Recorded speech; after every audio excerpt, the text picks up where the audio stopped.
YouTube, welcome to another video. You join us here in Oulton Park. We're here for another round of the Clubsport Trophy.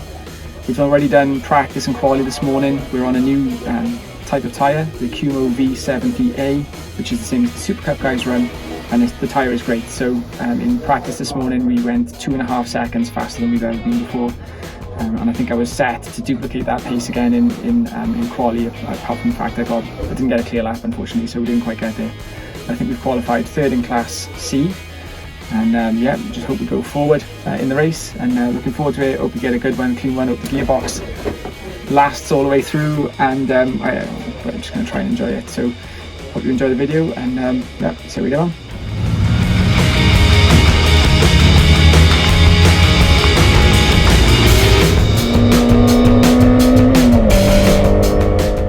So it was never my intention to include footage from practice in the video, but for reasons we'll go on to see in a minute, these laps would turn out to be my fastest of the whole weekend. So we've always been chasing a sub 2 minute lap around Oulton Park, and it would turn out this is the closest I ever got. So leave it in for the memories, and yeah, hope you enjoy the ride.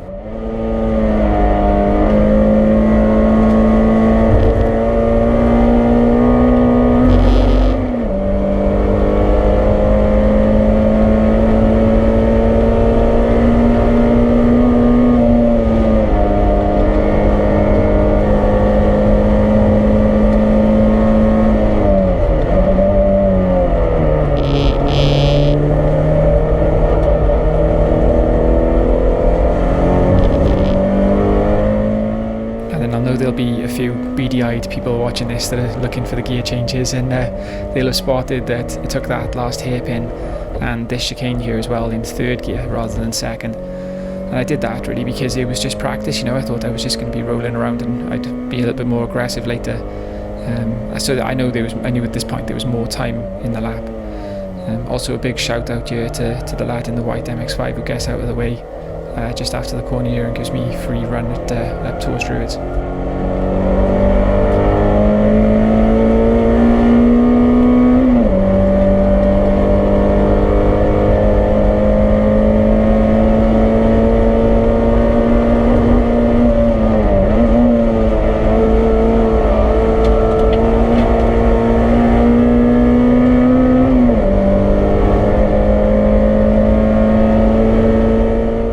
So rounding out this lap then, I was really enjoying the Kumo V70A tyre. It's fantastic, plenty of grip.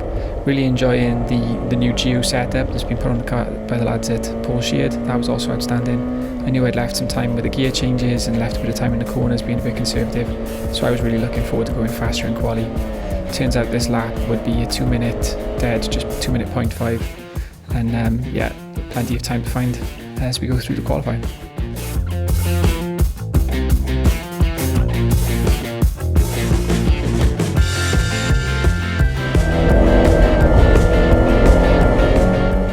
So I thought anyway. Unfortunately, qualifying would be a story of just me getting stuck behind people, unfortunately. Here's an example of having to sort of dive down the inside of this BMW here going at the start of the lap, and then you can't even carry any speed because there's like another car parked on the outside of the corner, and that car would go on to upset me a bit later, unfortunately. Coming around this corner now, yeah, I decided just to get out of the way. I thought, right, I'll let these cars past. I could see there was a faster car coming through as well, that I think is a Lotus there, so I was like, right, I'll let those guys go down the road, give myself a bit of clear space and attack it again at the next lap. So next lap then I was pushing really well, you know, and this was on for a good lap, this one, as I remember, but unfortunately we come across the Peugeot through Druids, and of course, you know, he's trying to set a lap time as well, but yeah, they totally scuppered me for this one.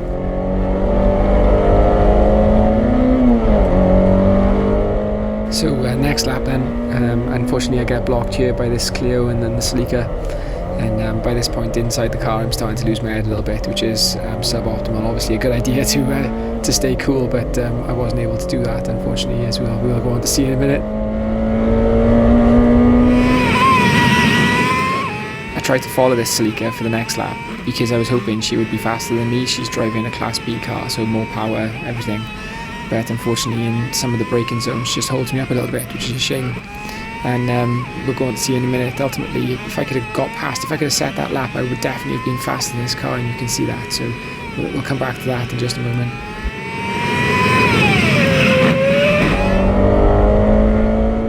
So I've been in the car for coming up to 20 minutes at this point. Every flying lap has been blocked. And I know this is probably going to be my last chance. And I'm thinking, right, I've just got to nail this. I've just got to get this one right.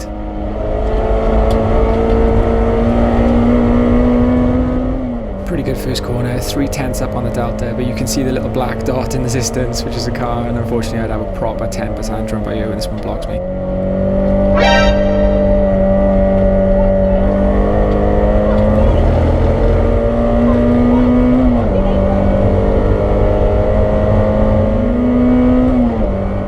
So I've thrown all the toys out of the pram there, unfortunately, and they're coming into this little chicane here, unfortunately just totally go over the top on the brakes and end up on the grass, and yeah, Ed's gone, and that's the end of qualifying.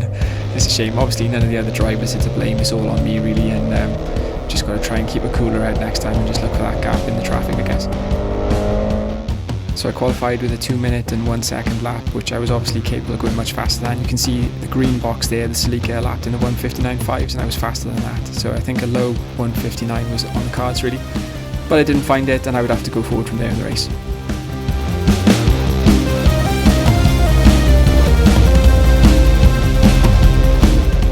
So you can see the red MG up ahead, that's going to be the class leader. There was another car that had qualified in front of me in the class, but wasn't able to start the race for some reason. And you can see just in front this Class B Megane that I should have been in front of if I'd been able to put my qualifying lap together properly.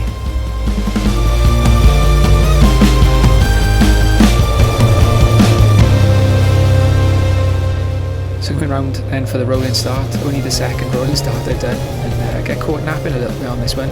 I was remembering Silverstone, I was remembering the fact that I need to start in third gear rather than second, and I think the plan was to just get up onto the bumper of the car in front when we came around the last corner, or after the last corner. But unfortunately, as you see, by the time we come around the last corner, the race has pretty much already started and I'm just caught napping. But it is what it is. I'll let the race play out, and we'll check back in at the end of the first lap.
First lap here then, and we're starting to see a bit of a theme develop with this Megane in front.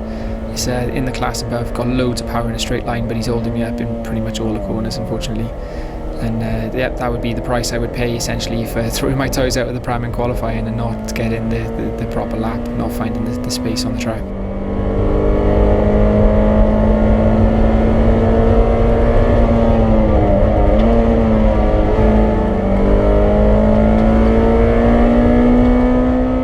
He was particularly slow through this chicane and the next one, particularly the last right-hander, as you'll go on to see in a minute. And because I've not got the power to drive me out of the corner, I was falling back into the clutches of the Clio behind, who was leading the Class D. And we ended up having a decent battle really, just trying to get out of the corners with enough speed, not able to carry the corners to speed through the corner, just trying to carry enough speed to stay in front of the Class D Clio. As you'll see here, this he was so slow through this corner, I can't imagine why, but yeah, this is the way it goes.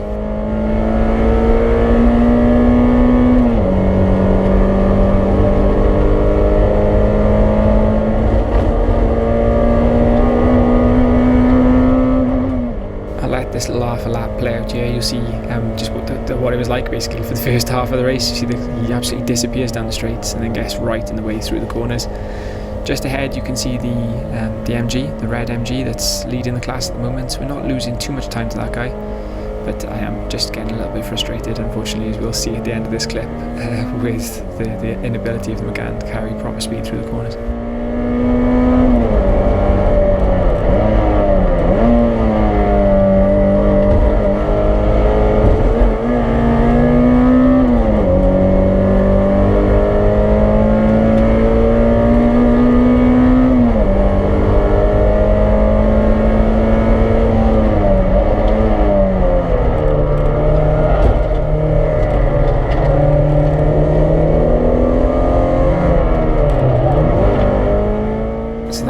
Third gear corner all day long in this car, and I'm having to change down to second just to get a bit of boost out of the corner because of how slow he is, and I'm really feeling the heat from the Clio behind me, so I'm just like, get on with it, let's go.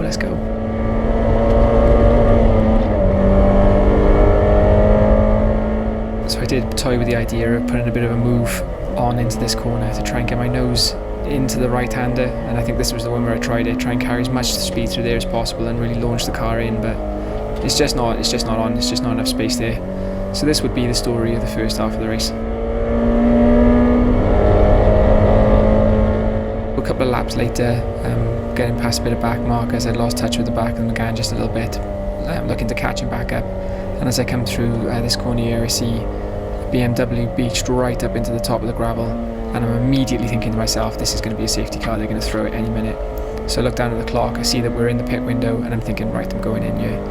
I've got the red MG in sight still ahead, it's just a little bit ahead, not too far ahead, and I'm thinking hopefully maybe we can try and somehow get past this Megane in the pit stop.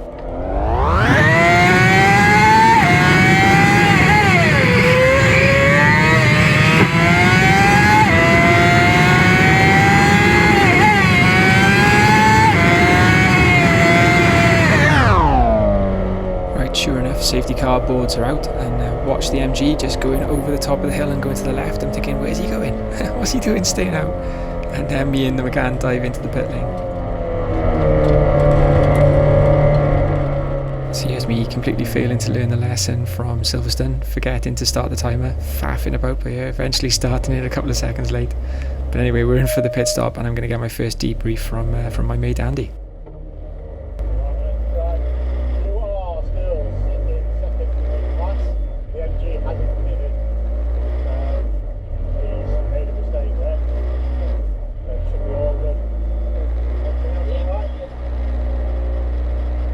Good to get an update there. Going to get an update from the old man as well in a minute.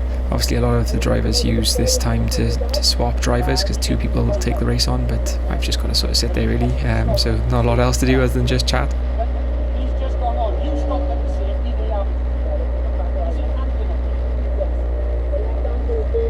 Sorry? How much time? 50 seconds. And then hopefully you could just about hear that. You can hear me complaining about how hot my ankle is getting, and yeah, we are cooking gearboxes in this car, unfortunately, as we'll go on to see in just a minute. But there you go, it is what it is. So here's me being wheeled back down the pit lane, and yeah, we're off to rejoin the race.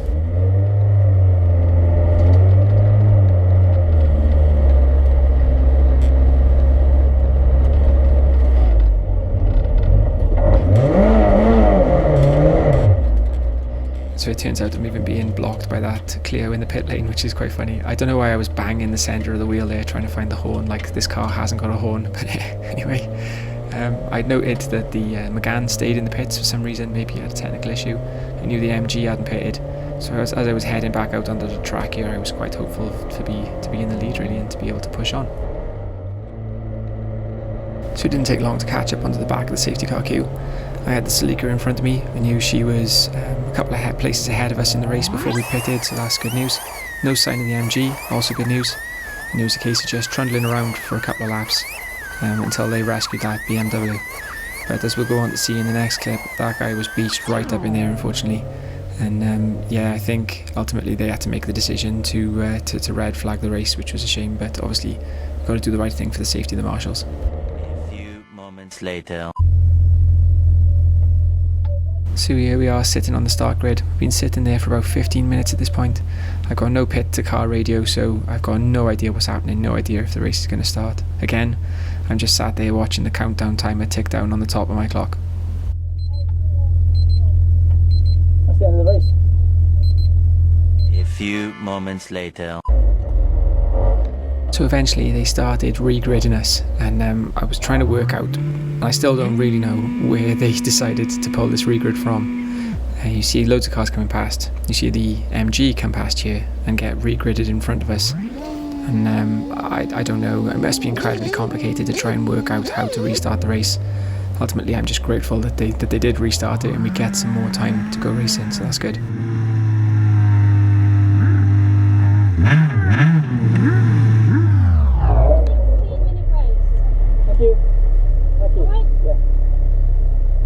So I'm pretty grateful for the lady there telling me that they were going to restart it with 16 minutes to go, reset the clock, and just get ready for action. A few moments later.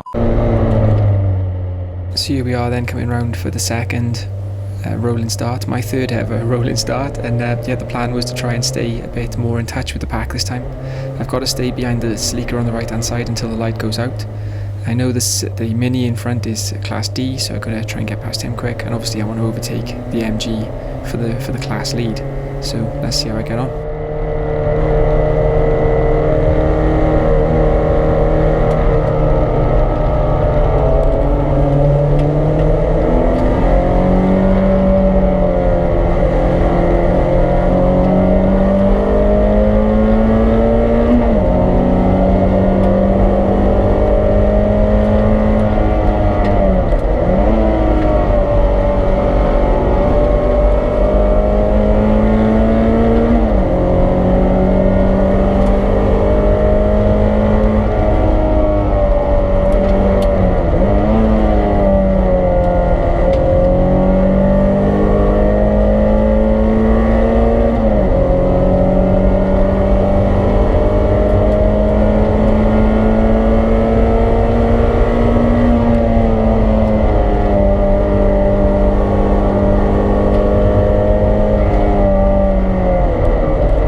So as race starts go, that one was pretty good, for me anyway.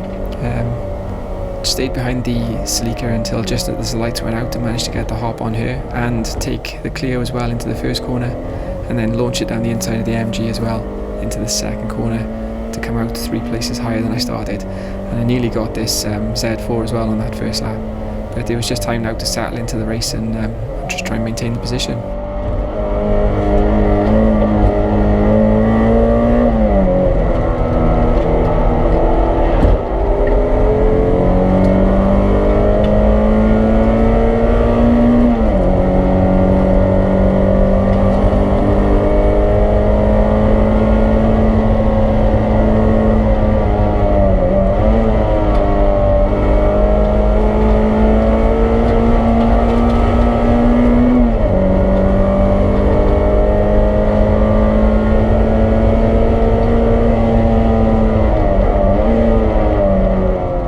So as we round out this first lap, then we can just see my mate Rob in the Golf disappearing off in the distance there. He'd go on to finish 5th, I think, so a great race for him. And I'm starting to fancy a bit of a race against this Z4.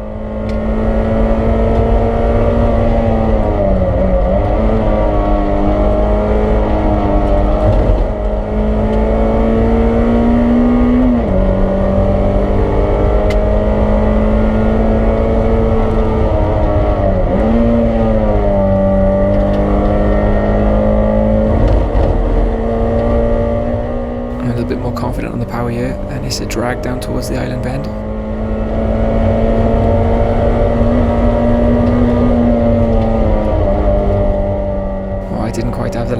alongside him there, and I find myself having to defend against the Celica into the hairpin.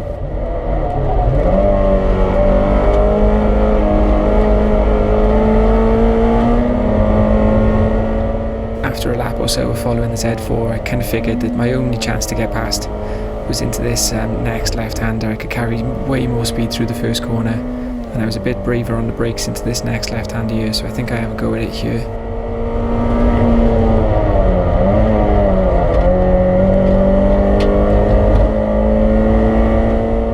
That's a tricky corner, that is. It's downhill, you're carrying quite a lot of speed into it, and it's not a huge braking zone, so it's not that much of an opportunity to launch it up the inside, unfortunately. So here we are a lap or so later, still trying to line up this Z4, and we're coming into the big hairpin after the island bend, and I'd been using second gear for this the whole race really, just to try and get that extra drive, but unfortunately we'd have some old gremlins rear their heads.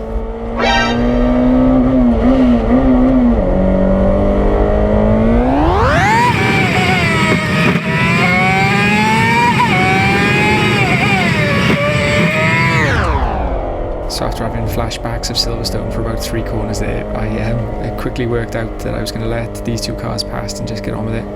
And now I was just going to roll the car home, just try and stay in front of that red MG if I saw it coming up in the mirror, and just try and get home first for the class win.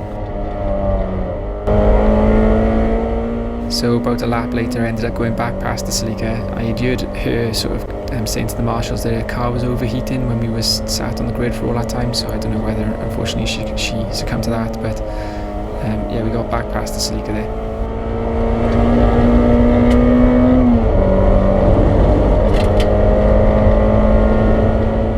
So I'm going to let this next lap play out. It was the first lap I had pretty much in the whole race without anyone stuck in front of me really, and it turns out it was going to be my fastest lap.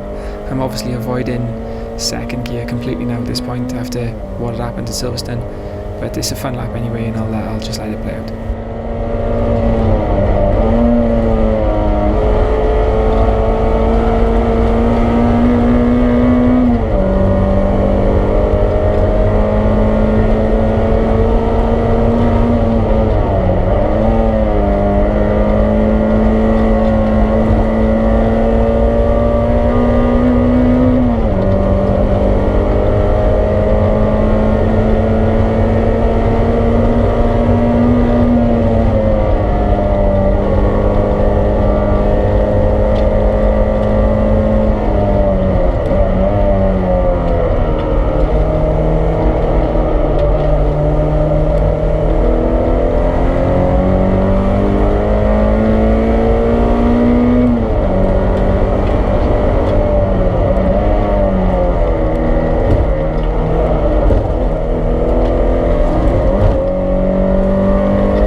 That would be a 2-minute 1.1 this lap, and now I was fully expecting to see the checkered flag here, but I didn't.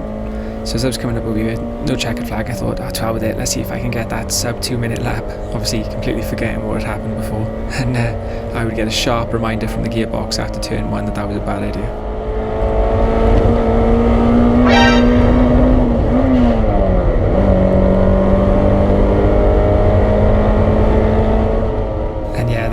I properly rolled the car around this last lap. I didn't take any chances whatsoever, and yeah, we just brought it home for the finish.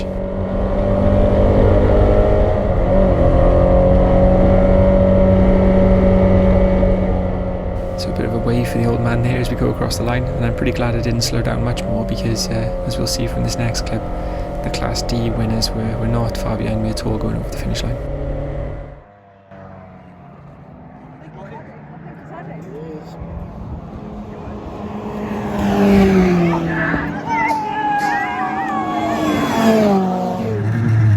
Coming in from the track then, I was about 90% sure we'd won, but never 100%, so time for a check-in with the old man and Joe there on the park fairway fence. I think we did it. We did it.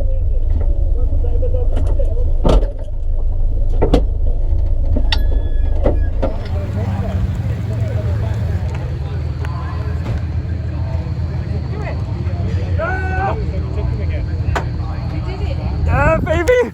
You did it, Rob. We did it! Well done. So there we go, 11th overall in the end, and Class C winners at Oulton Park.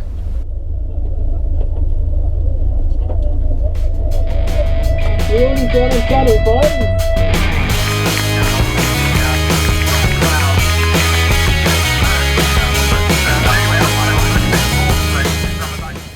Some great scenes there then, and yeah, it was just a treat to bring the car home. Really, finally to win something in this car after all the work. You know, the old man's been working on this car for 6 years to get to this point. Everything that he's done, all the help we've had, we're so grateful for everyone who supported us and given us tips along the way. And yeah, it's fantastic. Obviously, some work to do reinforcing the gearbox ahead of the next race to stop that from happening again. But for the time being, we'll enjoy the win, and we'll see you on the next one.